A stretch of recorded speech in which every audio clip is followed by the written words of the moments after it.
съм Плашка Димитрова, учител първа година по английски език в 54-то СОУ Свети Иван Рилски в квартал Надежда, град София. С 12-ти клас, единственият ми 12-ти клас, запознаването беше доста трудно.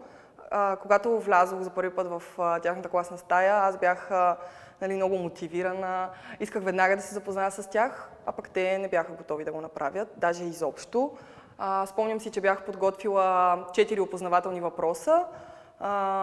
Първоначално аз се представих, след това очаквах от тях да се представят. Те абсолютно саботираха това и всъщност не ми позволиха да разбера каквото и да е за тях, освен техните имена. И доколкото си спомням, дори няколко от учениците си измислиха други имена.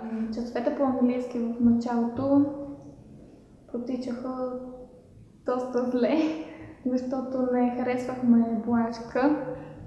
Понеже всяка година по английски имахме нов учител и всички бяха много скептично настроени към нея. В момента, в който започнах да се опитвам да общувам с тях на по-личностно и по-приятелско ниво, нещата коренно се промениха. Не коренно, може би с времето стана коренно, но ме допуснаха до тях и всъщност часовете започнаха да се случват. Визията, която си заложих за 12-ти клас, още преди да ги познавам, но отчитайки факта, че са 12-ти клас, съответно беше след завършването на 12-ти клас те да бъдат прияти в университет. Като преподавател по английски език исках те да могат да водят диалози на английски език по теми от ежедневието, с които се сблъскваме ежедневно. И много важно за мен, като човек, който е бил ученик и който е търсил възможности за развитие след 12-ти клас, беше да знаят как да откриват тези възможности и да имат достъп до тези възможности. Примера, който им давах с хората, които идваха. Защото каквото и да си говорим, образованието е много важна част и без него много трудно ще станем успешни, без да дефинираме сега какво значи успешен. И те започнаха да го осъзнават това. Съответно, това ми помогна за тази част. Менторската програма, която стартирах в края на месец януари, се породи от осъзнаването, че моите ученици имат нуждата да общуват с хора, които не са техните съученици. И отчитам ползите, които има този процес на общуване.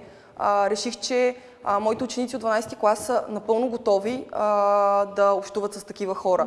Менторската програма при мен започна малко по-късно, защото отсъствах по-дълго време и бях свързана с Дея, която ми каза много неща за това, което искам да уча. И всъщност ме разубеди да уча това, което бях решила. Защото бях решила да кандидатствам журналистика и да бях тръгнала да изпитвам за изпита, за какво трябва да науча и така нататък. И тя ме разубеди. От тези ролеви модели и хора, които посещаваха нашата класна стая, отново бяха фактор за реализиране на визията ми по отношение на достъпа до възможности. Малко има нещата, които те са ни разказвали, насочвали са ни, показвали са ни тяхното бъдеще, какво е, те през какво са преминали. И малко или много всеки от нас е научил нещо. В смисъл това, което мен му е харесало, то си го издърпва всъщност. И това е плюса на всички тези срещи. Примерно аз съм присъствала на 5 такива и от 5-те на всякакви лектори, каквото е било, съм научила нещо. И най-вече да ми отварят към света, в смисъл да търсим това, което искаме, което е най-важното. Всичките са опитали по някакъв техен си начин да ни посъветват да не се отказваме от това, което искаме да правим. И как не може целият тип път, който вървиш да е с цветенца, с розички и така. В смисъл, нищо не минава само по вода. Трябва да има трудности, през които трябва да минеш, за да оцениш после какво си направил и да бъдеш до някаква степен или до най-голямата степен да си доволен от себе си. По време среща с едно момче, което беше дошло в часа ми по английски. И той беше разказал всъщност собствената си история, че никой не му е вярвал, че може да си постигне целите, мечтите.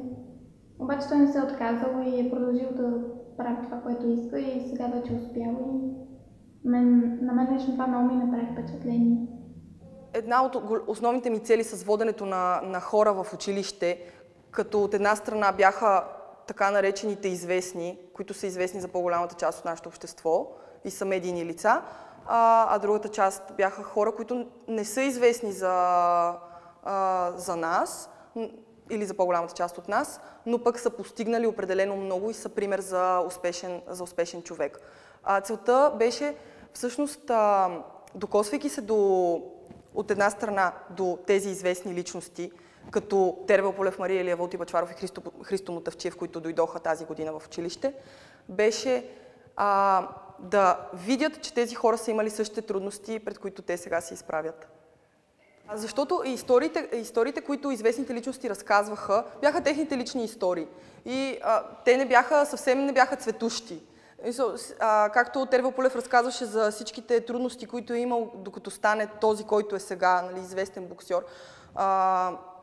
И те го видяха това. Това, че тези хора са успешни, в никакъв случай не значи, че те са имали всичко пред себе си и всичките възможности са били на лице. Те са ги търсили и затова сега ги виждаме по този начин и за нас изглеждат така.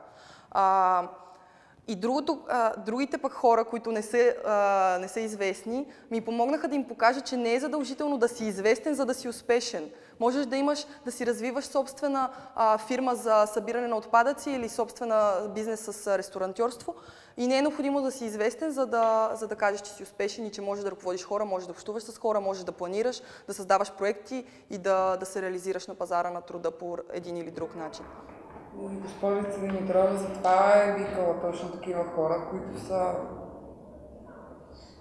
са минали през такива неща, на трудности, на пътя са били да се откажат, но не са и затова сега ставаме точно такива, които са.